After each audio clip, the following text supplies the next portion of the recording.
I wrote this story up called How to Hunt Water Buffalo with a Huey helicopter. You were ahead of your time because they do that with hogs now.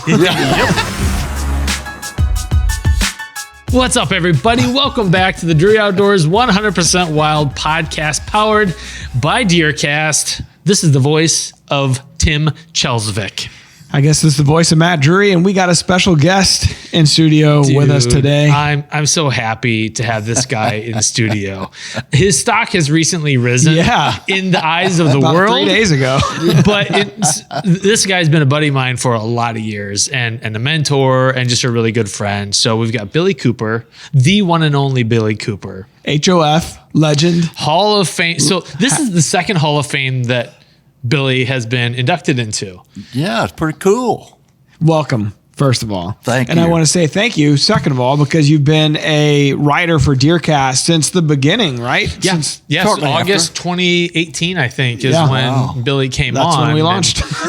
Yep. That's a long time. I'm about to run out of stories. I don't believe that. I just heard several over there in the office. Yeah, so we're going to get into some of Billy's more colorful stories over his... Because how many years have you been an outdoor writer? Approaching 55 years. Jeez. Yeah. You've seen a lot of 6,000 bullshit stories. in your time. Oh, it just keeps getting deeper. Billy has his hands still in a lot of things. So he's a podcast host, managing editor at Fly Rod Journals, Outside Again Adventures TV Online. And then you write for DeerCast and a bunch of other, like, you just don't stop. You keep going. Well, guys, I'm 75 years old. I'm afraid to stop. You know, I stopped for a few minutes and I stove up. Well, it's almost been 8 years ago now. Billy and I were down at Devil's Backbone Outfitters with Chance and Joe Hollingshed, and we were there for a Ray Eye fall media turkey hunt. And I'll never forget this. Billy and I are riding in the side-by-side with Joe. You know, we just got done scouting for birds that night, and Joe was talking about how he wanted to get some bow hunting footage filmed on property because he's got a lot of good bow hunting. It's just for deer. Yeah, exactly. Yeah. And Billy's like, well, I got a camera and Tim's already killed a couple does so far this year, so he can shoot a deer. We can come down and I'm just like wide-eyed thinking there's no way he's gonna. Hey, the door swung right open. Yeah, and Joe looked at Billy and he was like, really? You guys would do that for me? like you're doing him a favor? Exactly. He's like, yes, sir, we would do that for you. Perfect. Tim's like, I'll do anything. Right. Tim was real slow about raising his hand. I'm slow in general. I said, I might have talked to you. You need some lessons, you know. Yeah. But Billy's been a great a great example of someone who's just willing to ask the question and just put it out there. Well, if they say no, I always tell them, I've been told no better guys than you. There you go. So we went down and day 2 killed a 160-inch whitetail with some really good footage. Than that. Now, you're cheating a little bit. It was like 63, 64 inches. It was a nice Ozark buck. It was a really good Almost deer. died in the process. Why is that? Well, you know what? I tried to get him to title this little episode, The Old and the Young, you know. But the first day. Well, neither one of us are that young. But, hey, first day we go up a tree. You know, 20 feet is pretty high for me. I think that's good enough. We were in climbers. Yeah. And he said, you need to go up another 20 feet. Well, there's a knot in this tree. I literally had to take my tree stand apart, take my harness apart to get over this knot, and I'm 40 feet high. Then it gets dark, and we're going to get down. Tim goes clear of the ground. I said, you got to come back up here and get me. Yeah, and then the place where we set up to kill this deer was on a little saddle in like some scrubby oaks and cedars. No good trees. No tree big enough for the both of us to be in. Yeah. So you were probably, I don't know, 15 yards off to my right. Yep. And just such little trees, and I wasn't 8 feet off the ground on a steep slope. So you know what happens when a deer comes down the slope? You're eyeball to eyeball. And we wasn't in stand, 30 minutes? We see 7 or 8 deer up the ridge, the edge of the field, and I caught a glimpse of big antlers. I'm trying to whisper to him. He's already seen them, you know. He's wanting me to shut up. We're locked in. But these does are filled. This buck is pushing all these does downhill. It was, I don't know, November 4 or 5. So there was a lot of chasing happening. Yeah. And he was pushing them all right down past us. And the wind, like, it just was not great. Oh, but early in this episode, though, one doe comes bolting down and stops 10 feet from me, and she's staring right at me. What is that lump in that toothpick of a tree? Oh, yeah. And I'm thinking, if I mess this up, Tim's going to shoot me right out of this tree. But, it was, I mean... The biggest deer of your life, right? Yeah, it all worked out. And Oh, it took a while. That buck went to the west, thought he was going to leave, made him circle back and come in, 12 yards? yeah, like almost eyeball to eyeball with me. Yeah. And then was head on to the point where I'm at full draw and all I have in my sight window is rack because he just did not offer. Wait, that has a double entendre. So That's what she said. yes, sorry. I really couldn't pass up on that one. But it took forever to but then as the does start to get skittish, he was wanting to follow them, and I could tell he lifted one leg and shifted like he was about to bolt. And I was like, it's now or never, so Yeah. let it fly. And, Awesome. And Put Billy it right got in it the all. basket, put it right in there. And, of course, deer runs off. I hear it crash down. I'm all excited. I want to see this buck. Tim made me stand till dark, till the other guys showed up, because that's Tim. They didn't want you getting down? Other people are hunting, or what's the reasoning here? There are a few things. One, it was the biggest deer of my life, and I wanted to be very cautious. So that it didn't get busted out of there. Yes. Exactly. Yeah. Exactly. The other was like I wanted Chance and Joe to be part of the excitement Sure. and the everything, and to have a few more eyes in case. Yeah. Because we've all had situations where that's a dead deer, that's a sure Yeah. thing, and you get Exactly. there, there's no deer. So I was doing. I'm just a everything I little could. more excitable than Yeah. Tim. We I are could see kids that. still, so I want to get to it Excitable. first.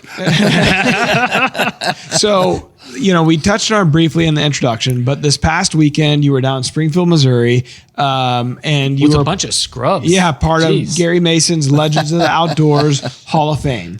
And you were an inductee along with the likes of Bill Jordan and Will Primos, and some Pretty big time guys, right? Yeah. I'm still in shock. I would never, ever in my life have dreamed of being included in something like this. And as soon as I found out I was going to be inducted, I asked Gary Mason, I said, Will Primos and Bill Jordan, Aren't in it already? why weren't they inducted 20 point. years ago? I mean, that's what I thought when I saw. There's a reason behind that. Gary Mason's a pretty sharp dude, but we all learn lessons, particularly when we start a new business early on in a Legend of the Outdoors. I think his third or fourth year, he's going to induct 6 or 7 people. 4 of them didn't show up. So he didn't have a show, basically. Shit. So that's where he. Calling Matt Drury in that case. Yeah. Hey, guess what? Congratulations. You're in. Yeah, so that's where he determined you don't show up, you don't get inducted. So it's taken really that long for those 2 gentlemen to be able to be there. So it makes perfect good sense, Yeah, no, I get that. You want the people there. That's part of the allure, and of course, you want a packed house. You want that's Exactly. part of the whole thing that he's trying to build. There is an event around it, and they do a good job. I don't remember what year it was now. I think 2000, maybe 15 or 16. Mark and Terry. I were I was inducted. here. So it was never after mind. 18. Well, because I thought it hasn't been long ago. maybe it was because I know it was down in Nashville at this time still, and my grandma and grandpa were able to go, and that was shortly before my grandpa passed away. So I know it was special for the guys to have. Oh, to have absolutely. him there, And to me, it's just so incredible to look at these guys, because I think total over the 20-year period, there's only been 160, 70, 80 people inducted. So it's still a pretty small crowd. Yep. And I was a bit tickled because I was the only outdoor communicator inducted. The rest of them was products guy. There was one shooter there that was pretty impressive. Bobby Hart. Made some shots over 1,000 yards, that sort of thing. Really? And he builds rifles as well, and he donates one every year to be this auctioned event. off. Yeah. What do you say to people, Bill, that may hear about the Hall of Fame and kind of understand like the reputation for, well, he just flirted with the right people, or he did what he had to do to get in? Because And say obviously. thank you. Yeah, I'm telling everybody it's the best $20 I ever spent. Gary's cheap. No, it's definitely rarefied air. Our buddy Ray I is a I guess you call him like a fellow or a brother when you're in the HOF. Hall of He's well, to me, he's still Uncle Ray. And, Uncle Ray. And honestly, I don't think this would have ever happened if it hadn't been for Ray. Probably been 40 years ago. I don't know why. I think I was so cute. Ray was attracted to me. You know, I think that's what really about. But Ray calls me out of the blue. I knew who he was, but he invited me. He said, "I'm getting ready to have a turkey hunt media camp. Would you come?" I know there was a long pause. I said, "Media camp? What's that?" You know, I really didn't know. What year? At that time, if you're talking 40 years ago, what are we talking like this? 87, late 70s, early 80s? Yeah, that sounds about right. Unknowable. There wasn't much of an industry at that point. Exactly, and I was brand new. I was writing for Game and Fish publications by that time, I suppose, and had my name out quite a lot in Missouri, but hadn't really done, I don't think, anything nationwide yet. If I had, it was for the National Wild Turkey Federation. But Ray and I hit it off, and boy, we held a lot of youth camps together. In fact, I was telling you just for the program that I can't remember the year, I can't remember how long the youth deer season has been around, but the year prior to our youth season becoming legal, Ray I and myself and a few other guys, somebody from Cabela's I think was involved, but the legislature passed a special bill for us to have a youth season of our own and allowed us to go into Peck Ranch Wildlife Area. Oh boy. Yeah. It was Big time. phenomenal. I'm a youth. Yeah, we had me up. 9 kids come in, 8 of them took animals. One of the boy missed, cried his eyes out, and I cried with him. You know, That that little sort boy of thing. was Matt Drury. We've all been that little boy. Yeah, haven't we That was all? last year, Tim. Yeah, but from there it just kind of exploded. You know, and I actually took Ray to Mexico with me. I've worked part-time down in Yucatan, Mexico the last 15 years. Campeche. Campeche. Ray was first pro person, I guess, I brought down. And boy, that was exciting. It's always exciting traveling with Ray. Just don't stay close to him. Every time we go through checkpoints at the airports and that kind of stuff, Ray's pulled off to the side. And, For good reason. Yeah. yeah, he got so angry at one trip that they pulled him off the side. He said, "What, I look like a terrorist?" That's not the word you want to say use. I'm going, you know. Shut up. Yeah. And, they searched everything he had, you know. But Well, it's Ray has a very narrow band. Like, he's nice and kind to everybody, but there are a few people that he will take under his wing. exactly. And- And I can't think of a better person to do that. I'm just so blessed and fortunate that he did that. Yeah, I know Ray's always been very kind to Mark and Terry as well. And even in the Hall of Fame process, I know Ray had a hand in that on our behalf. I'm not sure. He about did on yours my as well. behalf too. Yeah. And I'm just flabbergasted. He named some names to me. He said, "Yeah, I want to get so and so and so and so and so and so in there too if I can." They should have all made it before. Was it Before me. Was I one of those people? That I hate to break the bad news, Timmy. I still got to put my time in. I heard the name Brad Harris, so now think of Brad Harris. yeah. Now, why did I make it in for Brad Harris? Well, I think it's interesting when you look at, and even in the sports Hall of Fames, when you start diving into stats and comparing stats of guys that are in, but other guys that aren't. And, then you start especially like Major League Baseball after the Pete Rose kind of debacle, they made it about your character had to play a part in it as well. Oh, And you'd be screwed if that was part of this Not saying process. Brad's not likable, because I know a lot of people love Brad. Brad's been around forever. I know Oh, Brad, absolutely. great guy. But I mean, there's that part too. Maybe it's that the character and the 55 years of being in the industry, and I briefly touched on it in my office a while ago. There's a lot to be said for longevity in this industry and having a good name for yourself, because it's a small industry and the shit bums don't last, frankly. You're exactly right. Unless they got a lot of money and then they pay their way. Yeah, exactly. And they're kind of on their own, Yeah. out there in a cloud. But the key to it is to keep yourself surrounded by good people. That's it in a nutshell. And Ray's one of the best. He is. And the thing is, being a writer, it once you get a little bit of success, it makes it so much easier to approach a Mark Drury or a Ray I or Brad Harris or Walter Parrott or whomever. But another outfit that really helped my career was Bass Pro Shops. Way back when they were the first store, they still have it. It's a spring fishing classic and a fall hunting classic. Well, I was doing a little radio program, went out to half a dozen stations around the Ozarks, and I thought, I'm just going to call Bass Pro and ask them if they'd let me come down, set up there somewhere, and record radio programs with all these celebrities. They not only did that, they gave me an office to work out of, put me up in a motel. Was Larry Whiteley part of that? I work here now. Originally, I'm never going to leave. yeah, I don't think so originally. I can't remember who I worked with. I've slept a few times since then. But it was just an incredible opportunity. I mean, I was doing radio programs with Bill Jordan, Will Primos, Brad Harris, all those guys back then. And all of them, except for Jordan, everybody was talking recipes. And about that same time, I had a good friend from Poplar Bluff, a printer, call me, wanting me to redo a cookbook that was done by radio celebrities in the 1940s. I don't know anybody from the 1940s. Hardtack. So I kind of forgot it. So I was back down at Bass Pro, and Wally Marshall, big guy, crappie fisherman. The whole radio program, all he talked about was recipes, and it just kind of clicked.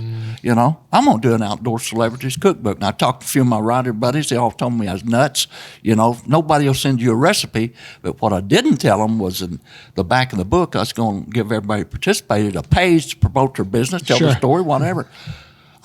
Bass Pro gave me all the addresses. I went home, sent out 200 letters of invitation. In 2 weeks, I had 80 responses and had enough for a cookbook. Nice. Brilliant. Yeah. And really not that hard to work. No. They did the work for you. Hey, worked like a charm, and I printed 5,000 copies. Bass Pro sold most of them. They were gone in 18 months. I'll be damned. I made some money, I had dollar signs in my eyes, man. And so I went to reprint this thing. In 18 months, printing costs had tripled. Oh, shoot. Yeah. So end of project. Just fun. But one of the things that I really, when I came to learn this about you, just made me respect you that much more, was that you've always done your outdoor media work in addition to having a full-time job. Oh, yeah, absolutely. I had a family to support. How many kids? Well, I call them yours, mine, and ours. I ran 19 kids and young adults through my home in 42 years. And none of them went to jail, That's surprisingly. saying something. St. Bill Cooper. Yeah. But I was still eating up with the outdoor industry. And as you guys know, it's labor intensive. It really reminds me of picking cotton, hoeing cotton. I was raised on a farm down in Missouri Boot Hill. And I would literally, before I got up and went to work at UPS every morning, I'd get up early enough to work 2 hours. And I tried every evening of the world to work 2 hours. So there was 4 hours I'd put in almost every day. On top of your work day. Yeah. I mean, there were times when there were exceptions, but I just had to have a dedicated, and I love that time, especially that time early in the morning, man. I'm a guy, I usually pray in the morning, do that sort of thing, and clear my head. And boy, I could focus so well on things. And I had an hour break to take every day. Had to take it, So I used to write everything out longhand. I could write quite a bit in an hour. I couldn't read it when I got home, but it took longer to decipher it than it did to write it. But I finally got smart and started carrying a little recorder. And I'd come up with an idea driving down the road, whip out that recorder, and I'd record a few sentences, and then I had an article. That to me is so emblematic of what, like, in almost any industry, you have to put in the work. And I think about a lot of people that want the ego stroking, the like in front of the camera, kind of adulation. And here you've got like a Billy Cooper who is eking out whatever time of day he can between full-time work and family and everything else, just to keep like the work ethic there. I had a young kid send me just last night. I responded to it in an Instagram direct message, and I didn't know him. He had reached out, and he said, "I'd like to have your advice. I'm passionate about the outdoors, love turkey hunting specifically. I would just like your advice on how to get into the industry. And we get this, I'm sure you get this all the time. And I said, I think the one thing the biggest thing that you want to take away is it's not going to be easy. Like this generation, not crapping on the generation, because I think every new young generation that comes up kind of wants to hit the easy button at first, right? Absolutely. And so I said, I think the first thing you got to realize is it's not going to happen overnight, which I understand, like in this day and age, things go viral and some people have some success like that, but more or less, it's not going to happen overnight. You have to respect the game. You have to be ethical. And you got to be willing to work your butt off for a long time with little to nothing to show for it. Yeah. And after all that, then maybe you'll start making some traction on it. Yeah. And they always start out with that phrase, I'm passionate about the outdoors. Yeah. Well, We'll see. What is inspiration? It's 99% perspiration. We'll see how passionate you are. Yeah, exactly. And my advice to hundreds of young folks that called, I want to start riding, and how do you go about that? This eliminates 90% of go to college. Yeah. That really is a big advantage. Now I know some really For good the riding riders. side, I definitely could see that. Oh, absolutely. And I'll tell a funny story of that too. I actually took a journalism course in high school. Only class in my life I ever dropped out of. Really? I hated it. It was horrible. Yeah, I took one in college and I was surprised. It's the formatting of it was more like writing newspaper type article. It was just not the style of writing that I was as passionate about. I don't know about you. Same thing. You were more like romance novel. Of course, yes. Exactly. I could if weave I a was good tale. looking at him, I'd be the He's same. a good-looking A lot of guy. Fabio type stories. Well, my journalism course in high school was just memorization work of a list of 50-something. You just well do it. I already had more credits than I needed to graduate. So, but principal did get me by the shirt collar and try to make me go back to class. He said, "I'm going to give you an F in that class if you don't go back." I said, "You give me an F, I'm going to tell my dad, and that's probably not what he's going to give you." Hey, I love the Oxy there. Yeah, the tactics there. But he blocked me. I did still have to take sports photographs, which wasn't a bad deal. I enjoyed that. Yeah. Sure, yeah. So you've written probably over 6,000 articles in your 50, almost 55 years. Yeah. So you starting out, you were telling a story just a little bit ago about going over to Vietnam and your first article. I'd like for you to share that with us. Oh my gosh, I'm telling you, I wasn't the brightest guy in the world, fresh off the farm, and I was actually at a summer camp in the military. But by 1971, the war was winding down. They'd rifted too many young officers out, and they were dangling carrots trying to get people to give up their reserve commission and go regular armies. So I was at Fort Knox, Kentucky, and they come in, rounded 8 or 10 of us up, and said, "Hey, boys, we got an opportunity. He's in Vietnam. Who likes to travel? Let's be all you can be, And they dangle the carrot. It sounded like just a paid vacation. We'll take you to Vietnam, just tour you around to My ties. Yeah, well, you got to watch out for that. happen sooner than you think, man.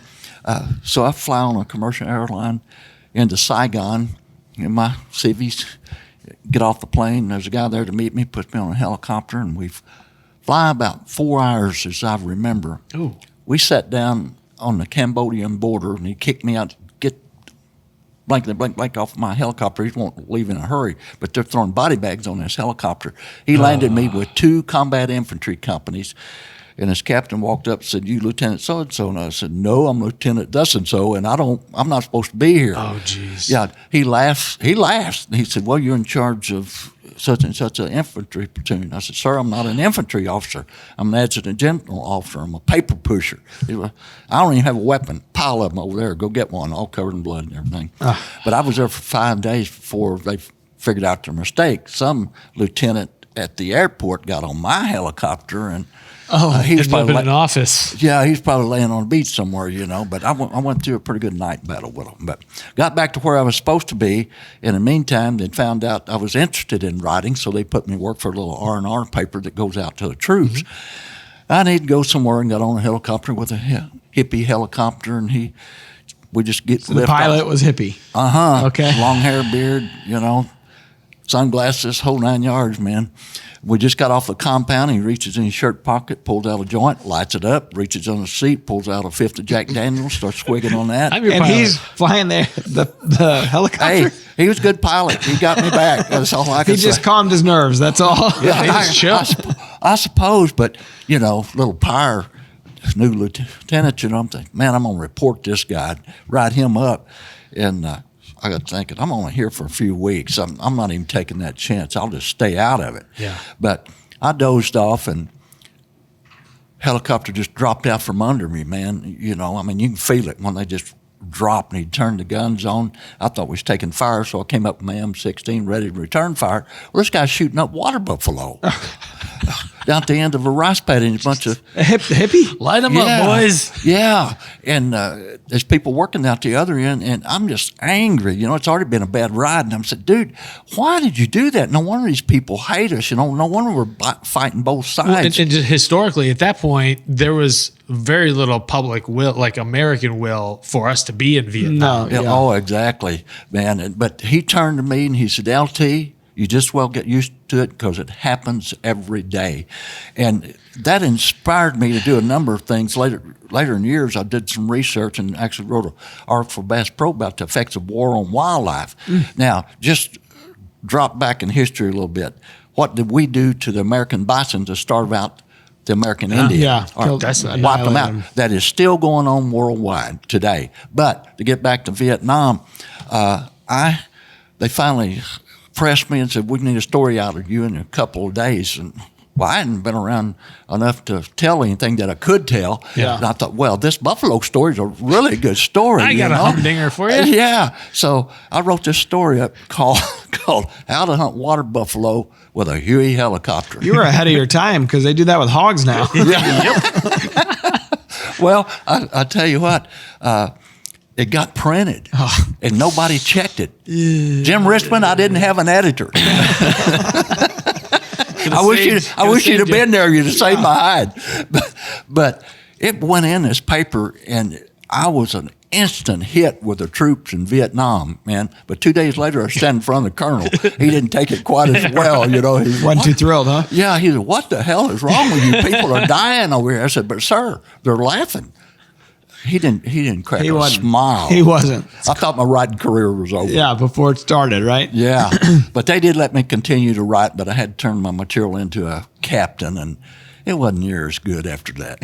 No, how do you top that? No, it's tough. Yeah. I wish goodness I could get my hands on a copy of that, but I'm sure they were all burned. So was that your first official publicated article? No, I had done a little bit of writing before that, a few newspapers, and I might have even had an article in the Missouri Conservationists. I bugged them a lot way back then. Mostly Yeah. water Somebody- buffalo based writing. Yeah.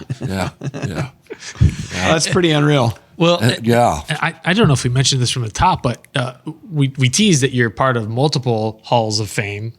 So you were just inducted into the Legends Hall, the Outdoor Legends Hall of Fame, but it's been 2 or 3 years now that you were inducted into the National Freshwater Fishing Hall of Fame too. Yeah, that was quite an honor as well. I mean, it's just unbelievable. I was crazy about the outdoors from the time I was a little bitty guy because we hunt and fished out of necessity, not just for pleasure. Sure. But we had to fish and hunt to put material, food on the table. But I was also a reader. My mom, just a wonderful person, 96 years old, still going strong. Nice. She still boxes my ears once in a while, that sort of thing, keep me in line. But as poor as we were, she kept 2 good pieces of reading material in the house. One of them was the Bible, and the other one was Reader's Digest. Reader's Digest was wonderful. Had these little nature stories. I'd read it from back to back. I always tell everybody I wore the Reader's Digest out. I had to have some assistance from Mom to do very well reading the Bible all the time, But she still checks on me. But that was such an inspiration to me. By the time I was 8 years old, I was paying for my own subscription to Outdoor Life. I was reading Jack O'Connor and all those guys. And I'm thinking, I just dreamed. And guys, I started working in the cotton fields when I was 6 years old, 10 hours a day. And I learned to daydream. And that's one reason I got to reading. While I was going down those cotton roads, I was with Jack O'Connor and in Colorado and Alberta and Mexico, and that's what inspired me. Anywhere but but the monotony of what I was doing. Yeah. And it worked. And that's, if you think back on history, that wasn't that long ago. And to see the changes in technology and society and where we're at now. Wow. It's unbelievable. When you mentioned you guys were hunting to, for food on the table. Tell me kind of the difference of the mindset when you're hunting to have sustenance. I got to have this to live versus now fishing and hunting for pleasure, Well, my dad... And we're still eating it, but it's a different, you don't have to. Yeah, it's a different mindset. My dad was a World War II veteran. He went through the South Pacific all the way to Japan after they dropped the bombs. He never talked about the war much, but if he did talk about it, he talked about the starving children he saw. So we were guilt-tripped big time. Yeah. If you put something on that plate, It was going to be eaten. It was going to be eaten, absolutely. If you killed an animal, it better be one you want to eat. Yeah. I ate a couple of jaybirds, because Because your folks probably lived through the Depression. Then, yeah, didn't they? absolutely. Yeah. Sure did. And after Dad come out of World War II, he used his GI Bill to take some welding classes, different things. He was a hard-working farmer, but a very strict man, good to us. He was always considered one of the two best fishermen in Mississippi County, and could catch fish when nobody could. But he wasn't a very good teacher. He didn't have the patience really to teach you to fish, so you learn by observation. But I want to be like my dad. He was my hero. But when it come to fishing and hunting, the meat that you took was a source of pride because you had contributed to the family. Yep. And that was very, very important. And I went to grade school with two families. One of them had 17 kids and one had 19. That was a labor force. Yeah. So I convinced my dad I'd work harder. We don't need I didn't want on him, brother. No doubt. Yeah, that's just less food for you. Yeah, exactly. But my dad was a great, wonderful man, and taught us right from wrong, taught us the value of working hard, and I can remember the heartbreak when I let him down. Yeah. Yeah. Well, and so many people in this space, it's tough for people to make it for any length of time, because if they get kind of ahead of themselves, they start to cut corners. And like you mentioned, ethics and making sure that you comport yourself well and are an ambassador for the outdoors. Because there's some people that are more of an ambassador for themselves than they are us as a community. Unfortunately, we see that all too often, and you guys are old enough, you've seen it in and out of the industry, people trying to take shortcuts and trying to either make a lot of money overnight or get famous overnight, and it never ends well. Yeah. Yeah, it's and it happens, I'm sure, in every industry, but I think when it comes to the outdoors, people take offense to it a little differently because the outdoors means something so special to them, right? And the ethics behind it, the ethics in chasing after, whether it's a doe, a turkey, or whatever, doesn't matter, fishing, whatever. It's just you have a respect for the wildlife. So I think it hits differently in our world than it may in others, I think certainly so. Certainly people who have been in the industry for a period of time, because they've witnessed a lot of wrongdoings, and they've felt the sorrow in their hearts for maybe a good friend in the outdoor industry. Yeah.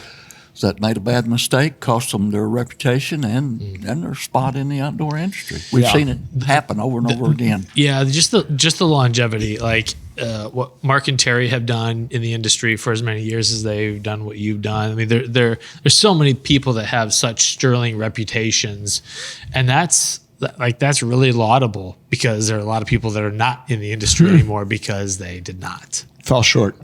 Yeah, exactly. I mean, but one of the things that bothers me most in the industry is jealousy between individuals or groups. Yeah. I've been in the middle of a spat today. Two really good friends. One of them an outfitter in Africa, another fishing guide here in the state of Missouri. They had gotten together and something didn't go well, and both of them are firing at me. I'm not taking sides in that issue. Really, they both just need to man up and apologize to each other and move on. Yeah. Yeah. But happens every day. No, there's a lot of drama, unnecessary drama. So before we got some kind of show standards that we do each week. Before we jump into that, is there one story or something that sticks out? I'm sure it's tough because there's probably a million things that stick out, but something from your 55-year career here that really stands out to you.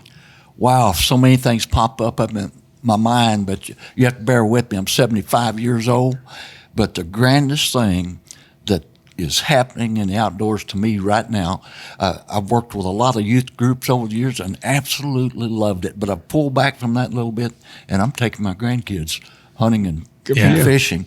Man, being there with grandkids and they kill that first deer, there's no experience in the world like that. That's awesome. I'd rather see that once as me watch 100 big bucks drop that I shot. Yeah. It's incredible. And I had a 16-year-old beautiful granddaughter kill her first deer just a couple years ago. And this girl could stand in front of 10,000 people and entertain them. But when she shot that deer and she saw it fall, she just fell apart. Yeah. Got that buck fever. Life changing. Like literally life changing. It is. And she cried a little bit. She's, I killed it. But she gutted that deer herself. Hey, Awesome. that is I think a little more rare nowadays than it used to be. That was your kind of if you think about scouts or something like that, they cross over the bridge. Like that was the moment where you kind of cross over and become a hunter when you also field dress, the animal. But I think now it's not as common. I think moms and dads or mentors or whatever, grandpas are doing a lot more of that the first couple times just so the kid stays involved and continues to do it. So that's saying something that she wanted to get involved right away. Oh, exactly. And I offered to field dress this deer for her. She said, no, I won't do it. Give me your knife. Good for her. Love it. And boy, she hopped right in there and she zipped that deer open. Then she wanted to know what the heart was, the liver was, the lungs was. And I was just so impressed with You're her. like, I have no idea. Yeah. She probably does well in science class, biology. That little girl has done well in anything she tries. Yeah. Beth's school, they take the hearts and the livers from my deer and they use them for their science class. That's They cool. dissect That's them. awesome. So I throw them in the freezer. So they didn't have any last year? Thanks for watching, everybody. See you next week. I hate you, Matt Drury. You killed plenty of does last year. That's good. I love it. I came here for this. Did you? Yeah, really? yeah. Made a special trip. That was his moment. I feel pretty good about myself Hurts today. because it's true, you jackass. Oh man! sorry. Well, something about Bill, and then we'll move on to our show standards. I know people really came to see that part. They don't care about Bill. Bill is just like amazingly generous, especially given how long you've been in the industry, how many people you've seen, how many people have burned you just with, saying one thing, doing something else. Mm-hmm. We talked earlier about how you're kind of a magnet for weirdos. Obviously. Sometimes it works out, but I mean, I have to say, I would not have the job that I have or the career that I have if it weren't for you and Ray and Mark and Terry and Matt. Like there's always people that open doors that help you along the way. And so like one of the things I hope to do is take what you've taught me and how you opened doors and were kind and took the time and invested in me and do that with other people. Cause that like whatever field you're in or whatever your passion is, that's what it takes to keep the train rolling. You need a break. It really Sometimes does. You need somebody to help. But you give really an pulled open a door. sneaky on me. I would have never helped you had I known that one day you was going to be my boss. It's true. Now the point. turntables. I was just going to apologize for helping out. It's like feeding Sorry, I the did gremlins this to after you. midnight. look what's happened. Yeah. No kidding. Absolutely. Yep. No, Bill, I seriously just thank you for everything you've done. Well, I tell you, it's been an absolute pleasure, and I have to admit to you, I didn't like you the first time I met you. Same. Really? I don't remember. It was. All right, now I'm just you going to go with that, probably. but you have to understand where I came from. I'm a real country boy, and I thought Timmy was just a little bitty city boy, you know. But more I listened to him, he had a little something besides brown water between his ears, you know. Tim knows a bunch about a lot of things, a little about a lot. That's what I have come to find out. Inconsequential. Tim knows a little about a lot. Yeah, all of it inconsequential. I knew it was over between us when he made me climb 40 feet in that tree. At least that's the last time you're going to film it. Yeah, it was. I mean, you're 75 now, so you were like 68 or something yeah, at the time. he about killed me. Tim's 20. After he killed that big buck, we walked over, we did all the stuff, taking photos and everything. Said, dude, get yourself another video, man. We're done. not doing this again. This is it. Oh, why not? But I've got to watch his career, you know, working with Ray and then with Drury out. Yeah, Ray introduced us to him, Mark specifically to Yeah. him. One day on the radio show, on Ray's radio show, Mark came in. I think maybe Mark and Taylor together. Yep, both of them. And you were starting to do some writing, and he came in and said, hey, at the time we just had our journal on our website. So we would, write journal entries for every harvest that we had. And unfortunately, our team is not great at writing. You're good at killing bucks, but So Mark's like, maybe Tim could start writing their journal entries, and that's how it started. And then, of course, once we started DeerCast, we then needed an editor in chief, and so it all went from there. went somewhere from there. Now look, Well, he's had the opportunity to Escalated develop quickly. his talents for sure. I mean, he's had several articles in the Missouri Conservation. Yeah. Very difficult to get into, I might say. And, It's very difficult to get out of too. I keep trying to not do that. oh, really? Well, that's what you get for doing such a good job. Yes. Dang. Yeah. All right. Well, we got a real wild clip this week. Bill, we're going to show a this is clip provided by behind you. me. Dude. Yeah. So I have my wife, her best friend lives near us in Arnold, Missouri, and she texted me a picture of an albino deer. Really? And in her backyard, and then started sending me videos. It's like a pet, of how this goes in a suburban area. They're like pets to people, and she started sending me videos, and this thing sticks out like a sore thumb. And there's one video here I think Jordan's about to show where it's with a couple. It's in a bachelor group here, early season velvet. Look at this thing. This real wild clip brought to you by Victory Archery. I would send a Victory Archery arrow through that. Well, No, we talked about this, Tim. I said a couple episodes ago, we actually had this debate about would you shoot an albino deer? I said, no, I don't have any. I mean, it's just so interesting looking to me. I would just want it to be out there. But a lot of people did not share that same. It was probably Smart 50-50. people mostly. So what do I you? agree with you this time for once. You were back and forth on it, Tim, on whether you'd shoot one or not. if it's a mature buck, then yes, especially if I haven't punched a tag in 2 or 3 years. How about you? Well, it depends on the age of the animal. That critter right there one is is young. very fortunate to have made it that long because they're so susceptible to disease. Oh, really? Albinos Oh, are. Pink eyes, they go blind. And Really? Yeah, and they catch a lot of other diseases very quickly. I did not know that. That's exactly right. Dermatitis. Yeah, it's just Don't believe anything Tim says. I just never had the opportunity to kill one. Although a place I did hunt on, a friend of mine killed an 8-point albino about 20 years ago. Man, Yeah. cool. Well, and as I look at it, the two other bucks look pretty good. So, I mean, that's your other thought. Is like, well, maybe I'll just shoot one of the buddies. yeah, I, in that scenario, I would probably do that because that deer's still young. Of all those 3 bucks there, they all eat the same. That's right. That's right. If I learned anything from the movie Powder, it would be to not kill that deer though, because I think like lightning would come out of it. Well, okay. So she also sent me a video from earlier in the winter. That's awesome. And it'd probably be, I guess, early spring. So when it first started developing his antlers this year, but there was no foliage, so the woods were brown as brown could be. It was to your point about predation or whatever, like it stood out like a sore thumb. Like I'm like, oh my, how does this deer even survive? Because it stood out. I've seen piebald deer. I've never really seen a pure albino whitetail, I don't think.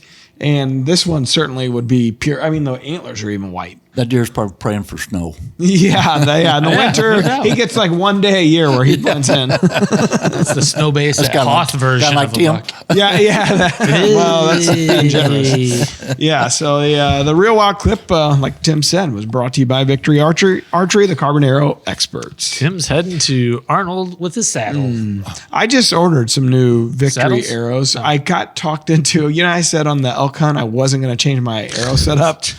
I got talked into changing my arrow setup. Ooh. Is this from that man that's tricking out your bow? No. Well, he's like, oh, you could do whatever you want. It's your whitetail setup's gonna work as long as you stay off the shoulder, which is what Austin said. But enough people were like, oh, you don't have enough FOC. I'm not gonna say Do it. you don't have enough FOC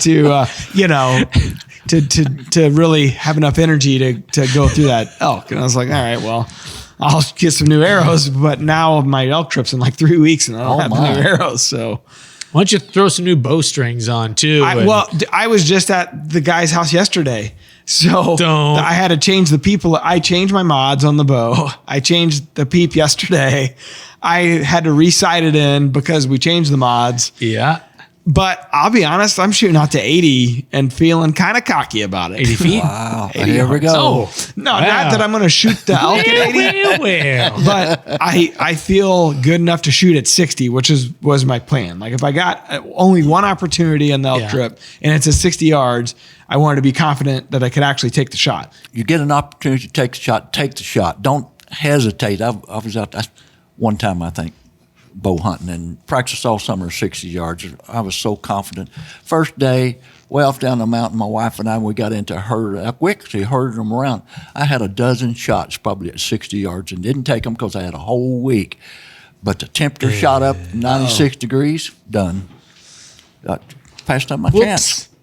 That's a good lesson. Because a lot of guys that they'll say, hey, if you shoot on the last day, shoot on the first day. Yeah, exactly. and a lot of guys will not shoot it on the first day. So. Yeah. I would love for you. So you get a chance at an elk before you take your shot. Take a moment, take a breath, look. That too. Look at the camera and say, "Watch this." No, and then let her rip. I'm not good enough for that. Do it. Watch this. And that's when. Okay, so I'll share this as you say. It's an embarrassing story from yesterday, but I really don't care. So I have no pride, anyways. This is the beauty of the podcast. So he had just changed my peep out to a smaller peep. And so he adjusted it and I drove back a couple times and we got it to where it was in line with the sight. And he's like, all right, let's go outside and let's shoot an arrow before I tie it in just to make sure we're good here. And so I shoot and I was struggling because I usually shoot, is it a 360 or trying to think what the next size up and peep sight was. It was a bigger peep sight. So I had a lot more of the actual bow sight that I was used to seeing. And this is the first time I had shot a eighth peep sight, smaller peep sight. And so I was really struggling. And the left of the side of the peep was kind of in my line of sight with my actual was it rotating? bow sight. Or it was twisted just slightly. Okay. And so I shot a few arrows and it was okay. I was grouping all right, but not great. And he's like, well, what are you seeing? And so I shoot both eyes open. So I draw back and I've never, ever done this. And his target was large. And I draw back and he's like, well, what are you seeing? So I guess I started looking through the peep, kind of cross-eyed almost. You're looking at the peep instead of through it. Yeah. You see what I'm saying? And he's like, all right, shoot. And I shoot, and that arrow flew to the left, 5 feet Oh, off my. the target. And luckily, he had a wooden fence and went into the Seeing wooden a lot of fence. wood. He starts laughing his butt off, and I'm like, "That's embarrassing." I was like, "I've never done that before." Sure, And yeah. he's laughing. He's like, "Were you looking cross-eyed?" I was like, "I don't know how that happened, but I must have been looking cross-eyed because I don't know how. I've never done that before." If you want a sport to keep you humble, archery. Yeah. Is it? I've never done that. And so anyway, so he's like, well, what do we do with the peep? I was like, let me shoot again. Let me restart here. a real shot. So shot a couple and it was fine after that. And basically it was just a quarter of a turn or whatever that he needed to make on the peep to get it kind of out of my line of sight, or it wasn't kind of impeding my line of sight, and back to, 1-inch groups. Nice. And it's the best I've shot in years. And still, I had an embarrassing miss the target by 5 feet situation, so I guess it can happen. Better now than 3 weeks from now. Yeah, exactly. Good point. Yeah. So, but yeah, Tim, I'm still readjusting my setup 3 You weeks got time. before the hunt. Geez, you got like a lifetime before this Quickly hunt. running out of it. So So anyhow. many variables, so many things can happen. Yeah, out there. that's true. That's true. Yeah. So- All right. Well, let's help our buddy Michael with this week's question of the day. All right. So the question of the day is brought to you by Tracker Off-Road. On the trail, on the job, and on the hunt, there's a Tracker off-road vehicle for every pursuit. We used my 800 this past Friday. We were up at the lease, and we were pulling a pull-behind brush hog, one of those rough cut, and I think they're easy cuts or whatever they call them. But holy cow, man! And it was, I'm talking like head high weeds, Johnson, all kinds of thick stuff, and it just mowed right through it, man. Did great all day. Like a hot knife through some kind of condiment. Butter. Oh, that's good. Butter. Butter. Where'd you come from? We don't know. My mom. Oh, All right. So the question of the day, let's see. It's from Michael. How do you say his last name, Tim? Johnson? Newkirk. I think it's Newkirk. He's from the Rack Pack. All right. So he goes, is it safe to drive over turnips 3 weeks old to spray fertilizer with a UTV? Bought some liquid Deer Grow, but I'm nervous the tires will damage my crop. So it's 3 weeks old. Turnips after 3 weeks. What do you think, Bill? I'd say safe to drive over it early. You're going to have some damage if Yeah. you're driving over the top of them. My suggestion is plant the turnips thick. Thick. Well, I guess that's the point too, though. And if you do that, they're going to grow in. It's going to grow in for whatever you're breaking at 3 weeks. It's going to Yeah, grow and, in, and right? if they're well established, even if you break some of the crowns off of them, the leaves off, they're going to come back. Yeah. So it's that time of year. Everybody's thinking food plots. Absolutely. And it's nothing but sunshine and warm temps for the next I hear you. I 10+ planted. days. I have a lot of clover plots, but I needed one food plot I had to plant, and we planted it. We caught the rain, and then, like August usually does, it stopped. And at least it's cool this week, but this weekend it's supposed to be like 100, high 90s. Well, I've planted food plots for close to 40 years, and and I always trying to plant mine the 15th of August. I always have clover and pray for rain. It stays pretty thick and disparted. Put winter wheat in, bob oats, turnips, deer radishes, all that sort of stuff. Only twice in that 40 years have I had to replant. Oh, really? The secret is to paint your butt purple and run around your house 17 times, and it will rain. Oh, Tim? I do that anyways. Okay, So well, now you're I'm going good. to start timing my planting with that. Usually I do that around Christmas. To move that to August. It's Purple Bud Week, I guess. Good tip there, Bill. Thank you. Yeah, tune in next week for water buffalo tips. The wildlife word this week is brought to you by HHA Sports, the gold standard in archery sights. And they are. Like, Unless you look cross-eyed through your peep. well, and nothing's going to help There's you. always an exception. Sights seem like a pretty simple thing. It's like, why would I spend more than $100 on a sight? But when you think about the abuse your bow takes and keeping those pins dialed in where they need to be, Yeah. that stuff needs to be machined really well. Yeah. Well, if anything's ever going to break, it's while you're drawing on a buck. I've had I had a broadhead fall out of my bow one time. I had an arrow fall out. So take that. I've had that happen. I've had the nocks come off. I've had strings break. I had a limb fall and hit me in the head one time. When I was Explains a lot. Wow. The bow honey helmet. hey, new product. Yeah, no kidding. Okay, the pyloric artery is a branch of the hepatic artery that supplies blood to what general area of a whitetail? Is it A, the lungs, C, the legs and extremities, C, the stomach, or D, the kidneys? We could really use the help from your 16-year-old granddaughter right about No You kidding. could also cheat and pull open DeerCast track and All right, so read it again. okay, like that'll make a difference. The pyloric We're artery. thinking. Please use it in a sentence.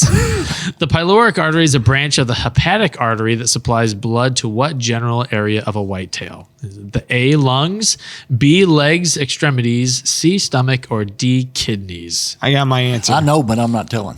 Okay. Ooh, Do, keeping it on close on to the count of 3, say the letter. A, B, C, or D. See, All right, I'm going to go with B. Okay. I just think Bill would be great on a TV game show. Like, I know Pat Sajak, but I'm not telling Not you telling you. that, that Pat puzzle would be is. like, okay. Find it out for yourself. On to the next guy. Weather boy. It is C, the Damn. Stomach. I really felt that was confident. a good guess. I didn't even know what C was. Jeez. Yeah, nice. I actually thought pretty confident about my answer. Bill, That's a shame. You win a Nothing. an unlimited version of DeerCast. I thought he was going to say Wow. you win an unlimited amount of work for DeerCast. Yeah, that's what I thought right was as- coming. A lifetime of unlimited work in DeerCast. Boil away. Multiple choice, I'm pretty good at that. You know, I actually won the lottery one time. That's how I wound up in Vietnam. I was in the first military lottery they had. I got a ticket to Vietnam. Draft. Ouch. That's tough. Never won one since. Oh, don't want them anymore lotteries. Kid. All right. So we got one last thing here we do every week. So we have a private Facebook group called the 100% Wild Rack Pack. And it's just listeners of the show, you know, Various other, ne'er-do-wells. yeah, people that shouldn't gathering. A basket of deplorables. Yeah. And so each week we read the names. I read the names for the new members. And usually there's a fake name. Apparently this week there is no fake name. So I'm just going to read the names out and give them a shout out. So new Rack Pack members over on Facebook, we got Nate Brown, Ben Clemens, Sean Orr, Willie Hunter. That's his real name. Yes. Will he Hunter? Jacob Bryce. Barely know her. Chase Bronson, John Cambron, Braden Klein, Tyler Swearingen. Man. There was a show on HBO, Deadwood. Oh. And the main character was last name was Swearingen. And it was about the time when what was the famous Buffalo Bill? Buffalo Bill, it's when he was in Deadwood and that time okay. of Sure. kind of time. Well, this guy Swearingen, he owned the bar. Here's some No, that's here's good. something you did not need to know, and that may not even be true. I don't know. Or but it was on entertaining. HBO. Yeah. No, it's good. Deadwood was a great show, by the way. All right. Jason Strobin, Chris Morgan, Corey Leiter, Billy Ray Jr., not Billy Ray Cyrus, John Horsewood Jr., also real That's name, cool. Horsewood. Oh, boy. Bobby Knight. Hey, He's fancy. Choke some people out. Throw some chairs at somebody in this rack pack.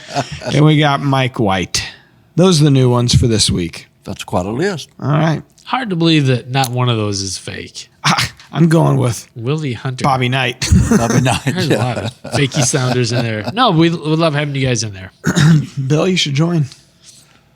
Bill might be in there already. Are you? Do you I follow don't Rack know. Pack? That's a no. That's We're forgettable. So you wouldn't forget this if you were in it. I could promise you that. I'll have to sign up then. All right. Is it exciting? If it can be. We make fun of Tim a lot if that's important to you. I get enough of that. Bill's rabble rousing days are behind him. Oh, We need to make fun absolutely, of man. people. Never. Naps are it. Well, congratulations again, Bill. Well deserved. Legends of the Outdoors Hall of Fame 2024. Mr. Bill Cooper, HOF. Dang. Wow. Sounds good. It's got a ring to Unbelievable. Only bad thing about it was I was the third Bill. it. A lot of So- Bills. Yeah, that's a So Bill Jordan. Who else would Bill Carson? yeah, and then Bill Bill Cooper. Cooper. Will So- Primos is kind of a Bill. No, that's Will. No, but but what I mean, Williams are Bills. Johnny Morris even sent a handwritten note. Congratulations to Bill, and Will. That's funny. Triple Bill. And my opening line in my speech was, I'm the other brother, Bill. Yeah, I know Nice. Newhart. Yeah. He just passed I'm away. Right? Daryl. Yeah. Yep, he did. Daryl, Who's My other brother, Daryl. Coincidentally, one of my comedy mentors. That is makes sense. Bob Newhart. That makes a lot of Dude, sense. I love that guy. Dry Very dry. humor. Yeah. Yeah. He was an accountant. Yeah. Like that's how he got his start. He would do like fake phone calls to people and you only heard his side. And that was how he entertained people. in his There's a accounting lot of firm. people listening. Wow. Well, maybe not a lot at this point, but there's one people listening to this that are like, who the hell is Bob Newhart? What's Wilford Brimley? Why are you talking about Wilford Jordan Brimley? made a reel out of that, and it's done well. Wow. We had some Wilford Brimley talk a couple weeks ago. Next week, Mr. Belvedere. Make sure to tune in. Classic show. Well, I still watch Andy Griffith every night. That's solid. Stands So does up. Terry, I think. He's a big Bonanza guy. Oh, I really? love Bonanza. Oh, yeah. Dude, Hoss, Little Joe. Sing. Yeah, good. that's catchy. Yeah, oh yeah. Well, we're That's old. probably enough We're show. friggin' What do you old. mean you're old? Gosh, my grandkids love telling me, Papa, you're older than dirt. Oh, thanks, guys. See who's taking you deer hunting this year, then, punk. I'm not cutting anybody's deer. Hey, cut your own deer. All right, we guys. really appreciate you coming in. Oh, I fun. want to thank you for all the not just in DeerCast, but in general, 55 years, a legacy, truly worth being inducted into the Legends of the Outdoors Hall of Fame. So thank you for I everything appreciate you've it. done for the outdoors. Well, it's been nothing but fun, great people, but I have one goal left. I want to go back to Vietnam one more time, see if they'll let me write one more story. Okay. This time you got to check in on those water buffaloes, see if they've come back. Will do. Yeah, that would be awesome. All right. Well, thanks for watching, everybody. Make sure to tune in next week because we'll probably do this again. Well, we will. We have to. Until next time, peace out. Take land management to the next level with DeerCast's exclusive virtual rain gauges. Pinpoint accuracy and historical data, all powered by industry-leading ag weather services. DeerCast has the tools to keep you ahead of your game. We're adding new videos every week, so make sure to click that subscribe button and check out all of our amazing content. This episode of DoD TV is brought to you by DeerCast Maps, waypoints, weather, virtual rain gauges, and more. Every tool you need to get ahead of your game.